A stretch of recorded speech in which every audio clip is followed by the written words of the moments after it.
नमस्कार, मैं हूं अंशुमान। क्रिप्टो काउंटर पर आपका स्वागत है।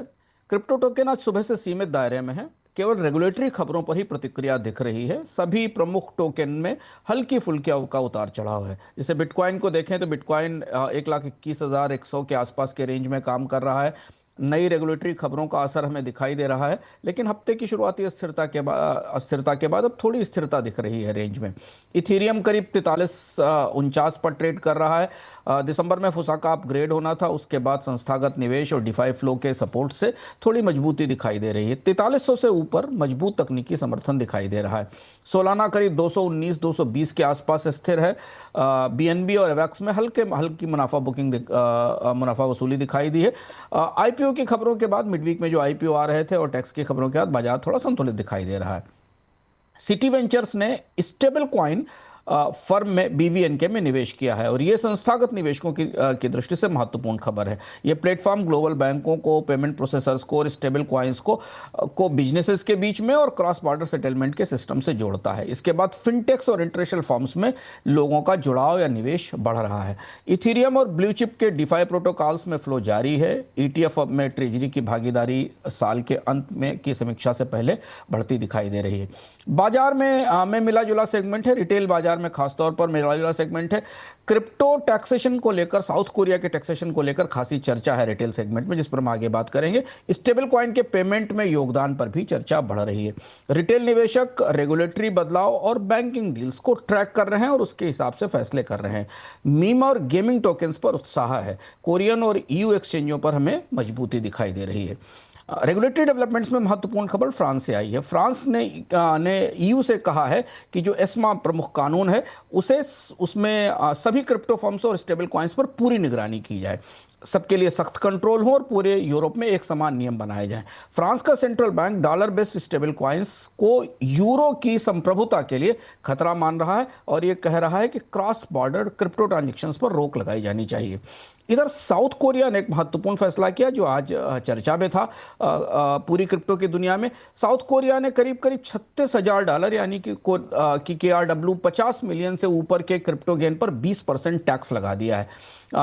बकाया पेनाल्टी लगाई जा रही है, वॉलेट्स जब्त किए जा रहे हैं और इनोवेशन और निवेशक सुरक्षा के लिए कोरिया में नए कानून बनाए गए हैं जिनका असर हमें क्रिप्टो बाजार पर दिखाई दे रहा है।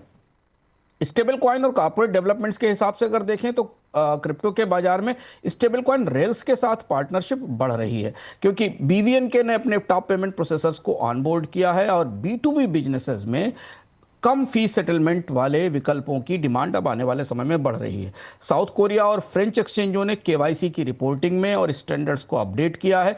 ईयू अपने नए निर्देश लेकर आ रहा है जिसका असर ग्लोबल कॉर्पोरेट्स पर, क्रिप्टो कॉर्पोरेट्स पर दिखाई दे रहा है। डिफाई स्टेबल कॉइन्स और वेब3 की दुनिया में देखें, स्टेबल कॉइन्स में स्टेकिंग तेजी से बढ़ रही है और संस्थागत स्टेकिंग से खास तौर पर TVL में टोटल वैल्यू लॉक्ड में बढ़ोतरी हो रही है। स्टेबल कॉइन का मार्केट करीब 30% के ईयर ऑन ईयर ग्रोथ के साथ मार्केट कैप गेन करता दिखाई दे रहा है। सेटलमेंट ट्रेडिंग में इसका इस्तेमाल बढ़ रहा है। फ्रॉड्स और स्कैम्स और इन्फोर्समेंट को लेकर जो प्रमुख खबर है वो अवैध होल्डिंग को लेकर है। ब्लॉकचेन पर करीब $75 बिलियन के अवैध क्रिप्टो पाए गए हैं, इलिसिट क्रिप्टो पाए गए हैं। इनमें से $15 बिलियन के क्रिप्टो एंटिटीज क्रिमिनल एंटिटीज के पास, इसमें खासतौर पर बिटकॉइन है। डार्कनेट स्कैम और मनी लॉन्ड्रिंग और एसेट ट्रेसिंग और वॉलेट फ्रीजिंग के अभियान चलाने की जरूरत बताई गई। ये आंकड़ा थोड़ा सा चौंकाने वाला है। टैक्स ऑफिस ने अमेरिका में क्रिप्टो होल्डर्स को चेतावनी दी है कि बिल न चुकाने पर वॉलेट की जब्ती और जांच की जा सकती है। अगर आउटलुक देखें सप्ताह के अंत में, अगले सप्ताह के लिए, तो यूरोप और एशिया में रेगुलेटरी नियमों में जो बदलाव हो रहा है उस पर लोगों की निगाहें रहेंगी। कोरिया में जो नया टैक्स आया है उससे क्रिप्टो बाजार प्रभावित होगा। क्रिप्टो का क्राइम रेट तो कम हो रहा है, लेकिन जो अवैध क्रिप्टो हैं उनको लेकर बाजार में चिंता बढ़ रही है। स्टेबल कॉइन्स को अब बिजनेस टू बिजनेस ट्रांजैक्शन में बड़ी जगह मिल रही है, लेकिन कंप्लायंस और ग्लोबल डेटा से बाजार में उतार चढ़ाव हो सकता है, तो सतर्क रहने की जरूरत है। आज के क्रिप्टो ज्ञान जिस पर हम आ गए हैं उसमें सबसे महत्वपूर्ण है आज वो रिपोर्ट जो आई कि दुनिया में अवैध क्रिप्टो होल्डिंग्स बढ़ रही हैं। तो ये अवैध क्रिप्टो होल्डिंग्स कैसे काम करती हैं? ऑन चेन करीब $75 बिलियन के अवैध क्रिप्टो हैं। इनमें $15 बिलियन के क्रिप्टो तो क्रिमिनल वॉलेट्स में है, यानी हैक्स में, स्कैमर्स के और डार्क नेट में है, और बाकी 60 बिलियन के आसपास के क्रिप्टो डाउनस्ट्रीम वॉलेट्स में, जिसमें सबसे बड़ा हिस्सा बिटकॉइन का है। इसमें अवैध स्रोतों से करीब करीब 10% फंड्स आ रहे हैं और बिटकॉइन डोमिनेट कर रहा है। इनमें आपराधिक कोर्स का इस्तेमाल होता है। सेंट्रलाइज एक्सचेंज से कैश आउट कम किया जाता है क्योंकि अलग अलग देशों में होल्डिंग की बाधाएं ज़्यादा है। और इस आंकड़े के बाद पूरी दुनिया के रेगुलेटर महसूस कर रहे हैं कि ब्लॉकचेन में पर जो अवैध क्रिप्टो है उन्हें समाप्त करने के लिए ग्लोबल समन्वय की ज़रूरत है।